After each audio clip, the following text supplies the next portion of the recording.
Yes, yes, yes. Salut la gang. J'espère que vous êtes en feu aujourd'hui.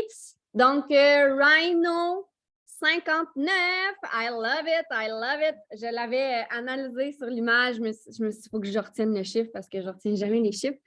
Donc, j'espère que vous êtes en forme aujourd'hui. 59e. Honnêtement, ça va assez rapidement, je trouve. On dirait que depuis qu'on est rentré dans les 40, ça déboule à 100 000 à l'heure. Donc, avant de commencer le Zoom officiellement, est-ce que vous m'entendez bien, même si ma fille parle un peu après? Oui? Good. Je veux que vous me marquiez dans les commentaires c'est quoi votre intention du jour, OK? Parce qu'aujourd'hui, on va parler justement de l'intention. Et pour moi, l'intention, en fait, c'est une façon de me poser la question avant chaque action que je peux faire, que ce soit un live, une story, mais tu me l'as écrit en privé, c'est normal, que ce soit de faire un reel, que ce soit d'ouvrir une discussion avec un client, un promoteur, je me pose toujours la question, pourquoi je le fais? Qu'est-ce que je veux donner? Qu'est-ce que je veux peut-être même recevoir et c'est quoi mon intention. Puis je ne sais pas si vous croyez en l'attraction, en les lois de l'univers, bref, nommez ça comme vous voulez, mais du moment que tu te reconnectes toujours à ça ici, au lieu de ça ici, OK? On dirait que les choses font... On dirait que la vie fait toujours bien les choses. Puis tu sais, des fois, ça vous est probablement déjà arrivé, des fois, vous faites un Facebook Live, puis vous le refaites une semaine après, mais la semaine d'après, vous vous êtes mis dans une intention différente, vous vous êtes reconnecté avec votre cœur. Pourtant, c'est le même live, le même sujet. Puis il y a une fois que vous l'avez fait pour le faire, mais il y a une fois que vous l'avez fait avec l'intention de. C'est drôle, ceux-là que vous avez mis de l'intention, ils pognent. Ou même s'il n'y a pas nécessairement plus de gens qui te regardent, ben, il y a 3 personnes qui te parlent après le live, puis qui viennent te voir en privé, puis qui te disent Oh my God, tu me parlais dans ce live-là. C'est ça la gang. Puis ce qu'on fait, puis là, je passe le micro à Dan, ce qu'on fait là, avec le MLM, avec le marketing de réseau, avec le marketing d'attraction, c'est ça. Tout part de qu'est-ce que vous voulez donner, quelle est l'intention et surtout, qu'est-ce que vous voulez donner sans rien attendre en retour. Oh, oh. Donc, Dan, est-ce que tu es prête? By the way, Dan, elle s'est mise en beauté aujourd'hui. Je ne sais pas, tu t'en vas-tu à une date ou quelque chose, mais tu es vraiment Ça, je belle. m'en vais au salon. Ah! Fait que t'es-tu prête? Ready, set, go! Yes! Fait que, oui, aujourd'hui, on va parler d'intention, la gang. Puis, avant toute chose, y a-t-il des gens qui aillent au salon en fin de semaine? Tu sais, Émilie, Camille, il va y avoir quelques personnes qui vont être là. Ils vont avoir un kiosque à Montréal. Donc, je veux juste lancer le flambeau. Là. Moi, j'ai vu ça passer, mais ça ne veut pas dire que tout le monde l'a vu. Fait que si vous êtes proche, allez faire un tour, allez absorber la belle énergie. Fait que oui, c'est là que je m'en vais. Fait que je me suis mis... Je me suis préparée. Fait que, OK, bon, fait qu'on va commencer. Hein? Premièrement, moi aussi, j'ai une question pour vous dans les commentaires, mais c'est pas quelles sont vos intentions, c'est qui aime avoir des résultats. Oh, moi. Go, go, go. Je suis certaine que tout le monde aime avoir des résultats ici. Yeah! Ça commence à rentrer, j'aime ça, I love it! Cool! Mais saviez-vous que pour avoir des résultats, dans le fond, il faut commencer par avoir une bonne intention. Comme Momo nous a sensiblement parlé avec les lives et les posts, le contenu, mais derrière chaque action qu'on va poser, il y a toujours une intention qui va apparaître avant toute chose. Donc, c'est comme la mise en contexte, c'est l'idée derrière toute chose qui peuvent arriver dans notre vie. En fait, des intentions, on en a beaucoup en tant qu'être humain. Puis, on va commencer par faire une petite parenthèse, parce que je veux vraiment que vous compreniez le mot intention versus d'autres mots, parce que j'ai parlé de résultats, j'ai parlé d'objectifs, fait que je veux vraiment pas vous mêler, puis des fois, c'est souvent ça l'erreur, c'est qu'on est mêlé, OK? Parce que c'est bien beau avoir une vision, mais il y a la vision globale, mais il y a aussi la vision derrière chaque action qu'on pose. Pourquoi on les pose? Où est-ce qu'on peut aller avec tout ça? Donc, avant toute chose, c'est vraiment important, vraiment méga, super important que vous fassiez la différence entre intention, objectif et résultat. OK? Puis je tiens vraiment à ce que vous le preniez en note parce que quand on l'écrit, ça rentre pas mal plus dans le coco. OK? Donc, entre intention, objectif et résultat, parce que des fois, c'est mêlant, mais ces trois mots-là sont super puissants. Ils ne mènent pas nécessairement au même endroit, mais combinés ensemble, vous avez absolument des résultats formidables à chaque fois. OK? Donc, trois mots. Le premier, intention. Hein? C'est la raison du Rhino aujourd'hui, l'intention. L'intention, la définition que j'ai trouvée sur Google, c'est une acte qui fait de se proposer un but. Simple et efficace. Donc, un objectif. Hein? Un but égale objectif. Tout le monde me suit jusqu'à présent? Ça veut dire que de se créer, on va se créer un objectif à atteindre. C'est donc la naissance d'une idée, OK? Fait à la minute que vous avez une idée, c'est une intention, OK? Par exemple, quand on se lève le matin, on a tous une intention envers la journée qu'on va accomplir. Je ne sais pas, moi, aujourd'hui, je vais aller au salon à Montréal. Mais ça, c'est une intention. J'ai une idée que je dois mettre en place pour obtenir un résultat. D'accord? Fait qu'on en a vraiment au courant de la journée, on en a dans notre business, on en a un peu partout. Des intentions, c'est des idées. On va y aller simple et efficace. Donc, quand on a une idée, ça ne veut pas nécessairement dire non plus qu'on va avoir le résultat espéré. De là, l'importance d'être clair. On vous le dit souvent, soyez clair dans ce que vous voulez. J'ai une idée. J'ai envie de faire quelque chose. Je vais essayer de faire quelque chose. J'aimerais faire quelque chose. C'est toutes des compositions de phrases qui peuvent vous donner signe que c'est une intention. OK? Je veux faire ça. Donc, je veux mettre en place quelque chose pour l'atteindre. Deuxième mot, objectif. L'objectif, on l'a un peu mentionné dans l'intention, hein, c'est un but. OK? C'est ce que vous allez commencer. C'est comme un peu le plan que vous allez commencer à mettre en place pour atteindre le résultat final. Comment vous allez le faire? Pourquoi vous allez le faire? Etc. OK? Donc, ici, l'objectif devient vraiment la conception de l'intention de départ. On va concevoir notre idée pour s'en aller vers un résultat possible. Et on a le troisième mot qui est résultat.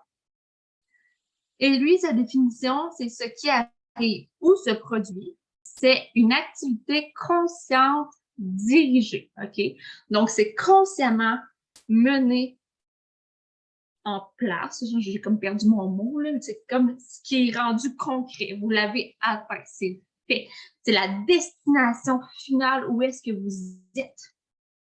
Donc, les résultats obtenus face à la première idée qui est devenue un objectif pour ensuite devenir le résultat.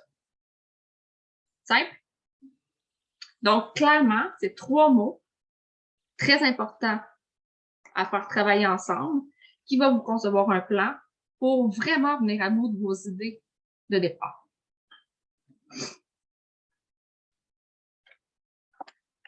Fait qu'au final, tout dans la vie, vous comprendrez que ça part d'une intention. Peu importe ce que vous allez faire, peu importe ce que vous allez réaliser, il va toujours avoir une intention de départ pour se projeter vers les résultats. Mais ça se peut aussi que le résultat de la fin soit différent de ce que vous vouliez au départ. Ça se peut. Peut-être que vous n'avez pas été assez clair ou peut-être que la vie vous a simplement mené ailleurs aussi. L'important, c'est la destination. Des fois, c'est mieux, effectivement. Donc, je vous donne un exemple, OK? Bien pour que ce soit concret et que ce soit clair. Mon exemple, là, il y a un nouveau resto à Montréal. OK? Je veux, entendez bien ici le je veux, y aller. Je veux aller y manger. Ça, c'est mon intention. Même que j'ai arrivé au restaurant, là, mon objectif, c'est de commander le plus gros hamburger du menu. Puis je vais le manger. Ça, c'est mon objectif. Mais quand que je viens pour commander, il n'y en a pas de burger. Ils n'en servent pas de burger. Fait que je finis par commander des trucs. Mon résultat, il est là. Je suis arrivée à destination. Le contexte est différent, mais je suis là. Okay? Donc, l'idée de départ, qui était « je veux aller manger au restaurant », est là. Mon objectif a changé en cours de route, mais je suis arrivée à destination. Comprenez le contexte? Fait que ça se peut que des fois, le résultat change, mais n'oubliez jamais que le résultat part de ce que vous vouliez au départ, de l'idée que vous avez obtenue. Donc, ce que vous allez mentionner dans votre idée, c'est pour ça que c'est important que ce soit clair. C'est parce que c'est l'idée de départ qui vous amène à votre destination. Le plan, puis ce qui arrive entre les deux, ça se peut que ça varie. D'accord? Donc, ça je l'ai dit. L'important, ça va être de programmer ici son cerveau pour aller chercher vraiment ce qu'on veut avoir. Pour se rendre à la destination qu'on veut, donc la clarté des choses. Pareil comme si que, comment je vous dirais ça? Mettons, Mick et Momo, ils s'en aillent à un événement au Kentucky. On va dire ça. OK? Ben, ils vont programmer leur GPS en fonction d'aller là, de se rendre à destination sans avoir à faire 50 000 détours parce qu'ils se tombent tout le temps de chemin. Parce que des fois, c'est dur, suivi de map. Hein? Donc, programmez votre cerveau pareil comme vous programmez votre GPS pour vous rendre à une destination, pour vous rendre à votre résultat final. C'est le même principe. Rentrez là à l'adresse de où ce que vous voulez aller, puis allez-y. On va revenir à la business affaires. Parce que là, tout le monde comprend la différence entre les trois mots. C'est clair, c'est quoi une intention. Fait que là, à partir de maintenant, avant de faire un live, un post, une story, un TikTok, un reel, peut-être que j'en passe. Okay? Avant d'ouvrir une conversation, je me trouvais, je n'avais oublié un. Prenez toujours le temps de mettre en place votre intention, votre objectif, et où est-ce que vous voulez aller avec tout ça. Quel résultat vous voulez avoir. Vous devez l'avoir en tête. Parce que si vous ne programmez pas votre GPS, ça va faire quoi? Vous n'allez pas aller nécessairement au Mexique, vous allez peut-être vous ramasser à Vancouver. Okay? Même principe. C'est de mettre en place un plan stable pour vous aider à vous rendre du point A, qui est l'idée, au point B, qui est le résultat.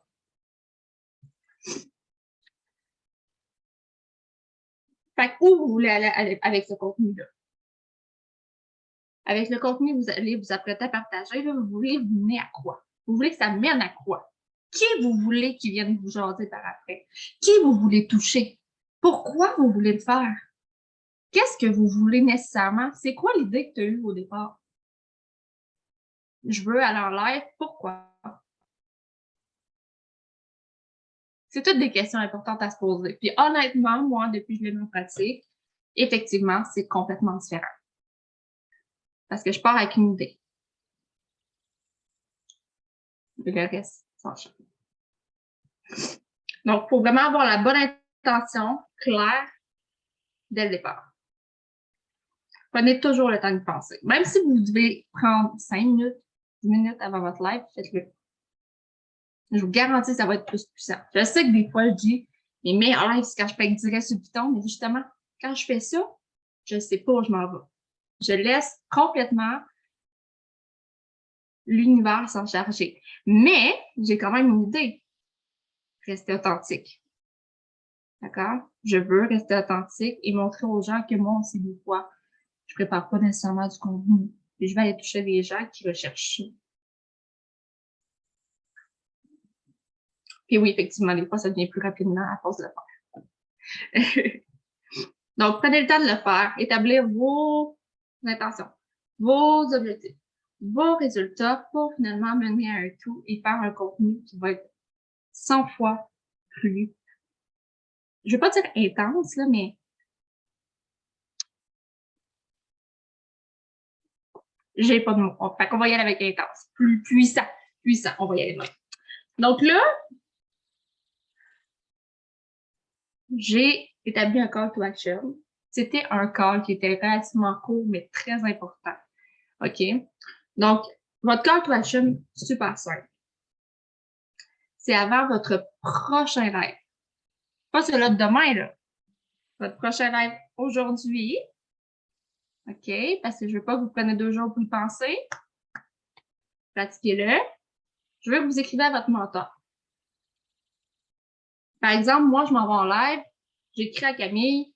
Là, Camille, je m'en vais en live. J'ai l'intention de, je veux ça pour atteindre tel résultat. Où est-ce que vous voulez que votre action vous mène par la suite? Soyez clair dans ce que vous voulez, mais faites-le. Ça va être une opportunité pour vous de le pratiquer, puis peut-être même que le faire avec votre mentor, ça va vous aider à être encore plus précis parce qu'il va pouvoir vous apporter des clés que vous n'avez pas nécessairement, mais que à force de pratiquer. Donc, est-ce que c'est bon pour vous? Génial. Donc, je vais laisser Momo par un petit wrap-up parce que je sais probablement il y a plein d'idées qui a popé à travers tout ça. Momo, c'est quand même une certaine machine, on va se le dire. Donc, je vais laisser la parole à Momo pour ensuite passer à la période de partage, etc. Yes! Honnêtement, j'ai vraiment aimé la définition des mots. On dirait que c'est... on le fait tout à un moment donné, dans le sens que c'est tout un processus que vous faites de façon automatique quand vous setez votre but en début de mois ou whatever. Mais on dirait que là, d'avoir un plan avec des mots, je ne sais pas pour vous, mais moi, mon cerveau, des fois vert, a bien aimé ça. Fait que bref, j'ai vraiment aimé l'idée de ton je vais au restaurant, je vais ci, je vais ça. Puis, ce que j'ai envie d'ajouter avec ça, c'est que c'est super important que quand on fait un plan, puis surtout quand on devient entrepreneur, selon moi, c'est de toujours garder en tête qu'il faut être flexible, puis il faut s'adapter. Selon moi, quand on devient entrepreneur, il y a énormément de qualités. Vous le savez, on parle souvent des qualités, mais une des qualités que je vois qui prédomine avec les gens qui ont de la réussite, puis pas juste dans le plus vite, là, je parle dans tout le monde de l'entrepreneuriat, c'est le fait d'être flexible, puis le fait de faire un plan, oui, d'avoir des objectifs, des intentions, puis un résultat en tête, mais de comprendre qu'en cours de route, il peut y avoir un arbre qui tombe dans notre chemin, puis qu'au lieu d'aller à gauche, tu sois obligé d'aller à droite. Puis ça, pour moi, ça revient à ta capacité d'adaptation, plus, comme dit Fred. Donc, si vous voulez réussir, selon moi, dans ce domaine-là qui est le MLM en ce moment qu'on parle, moi, j'ai envie de vous poser la question sur 10. 10 étant, je m'adapte à tout, n'importe quoi. Je suis curieuse dans les commentaires. C'est quoi ta capacité d'adaptation face à un plan? Parce que le plan, c'est parfait. C'est magnifique. Puis j'en fais des plans, là, OK? Dans le sens que j'en fais. Mais est-ce qu'en cours de route, tu vas être capable de t'adapter si tu arrives au restaurant, justement, puis il n'y en a pas de hamburger? Mais toi, tu voulais vraiment manger un hamburger.